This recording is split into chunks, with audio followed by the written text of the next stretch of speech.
Chicken দিয়ে কত শত রেসিপি হয়, তার ভিতরে চিকেন বল কিন্তু অনেকেরই প্রিয়। তো আজকে আমি চিকেন বল বানাবো, যেটা আমি কখনো বানাইনি, আজই প্রথম। সম্পূর্ণ নিজস্ব রেসিপি দিয়ে আমি বলটা তৈরি করেছিলাম, অসাধারণ টেস্টি ছিল। আমি ভিডিওটা বানিয়েছিলাম রিলস তৈরি করার জন্য, পরে মনে হলো একটা ভিডিও তৈরি করে ফেলি, তাহলে সবাই এই রেসিপিটা পেয়ে যাবে।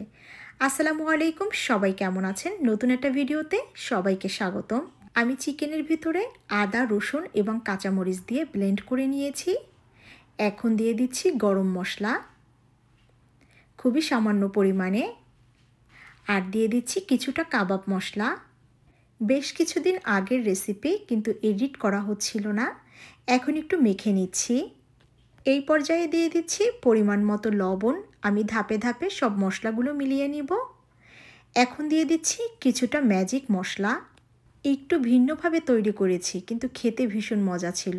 ওই যে ভিন্নতা, সব সময় কিন্তু এক ধরনের রেসিপি ভালো লাগে না। এই পর্যায়ে আমি বাইন্ডিংয়ের জন্য পাউরুটি দেব, সেটাকেও ব্লেন্ড করে নিব। এটা আমি সম্পূর্ণ আলাদাভাবে ব্লেন্ড করে নিয়েছি। আমি 3 পিস পাউরুটি নিয়ে নিয়েছি, তার ভিতরে দিয়ে দিয়েছি আরও কিছুটা ম্যাজিক মশলা, আর দিয়ে দিচ্ছি টমেটো সস। এখন সুন্দরভাবে ব্লেন্ড করে চিকেনের সাথে মেখে নিচ্ছি। আর কিচ্ছু দিতে হবে না, বাসায় সব কিছু ছিল এবং বাসায় থাকা সব উপকরণ দিয়েই কিন্তু এই মজাদার চিকেন মিটবলটি তৈরি হয়ে যাবে। খুব সুন্দরভাবে মেখে নিতে হবে। এবারে হাতে একটু তেল মেখে আমি বলগুলোকে তৈরি করে নিব। একটু চেপে চেপে বলগুলোকে তৈরি করে নিতে হবে, আর না হয় কিন্তু ভেঙে যাওয়ার সম্ভাবনা আছে। তো আমার বাইন্ডিংটা অনেক ভালো হয়েছিল, দেখুন কি সুন্দর হয়েছে এই বলগুলো।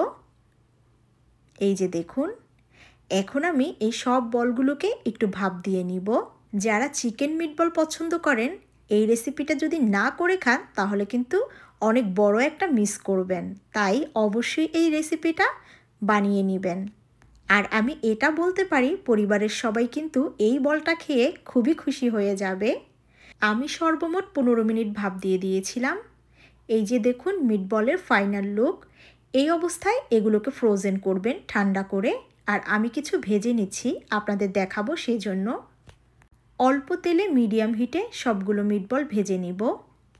প্রতিদিন যারা আমার সম্পূর্ণ ভিডিও দেখে লাইক কমেন্ট করেন, অসংখ্য ধন্যবাদ আমার পাশে থাকার জন্য। যদি আজকের ভিডিওটি ভালো লাগে অবশ্যই ফলো বাটনটা প্রেস করে দিবেন। এই যে হয়ে গেছে, এবারে আমি একটু পরিবেশন করে নিব। ভিতর থেকে কিন্তু জুসি ভাবটা ছিল, একদমই ড্রাই হয়ে যায়নি, একদম পারফেক্ট একটা রেসিপি। তো আমি এগুলো বিকালে ভেজে নিয়েছিলাম, একটা ব্রাউনি দিয়ে পরিবেশন করে নিচ্ছি আমার ছেলের জন্য। আর আমি দেখাচ্ছি ভিতর থেকে কেমন হয়েছে। সবাই ভালো থাকবেন, দোয়া রাখবেন, পাশে থাকবেন। আল্লাহ হাফেজ।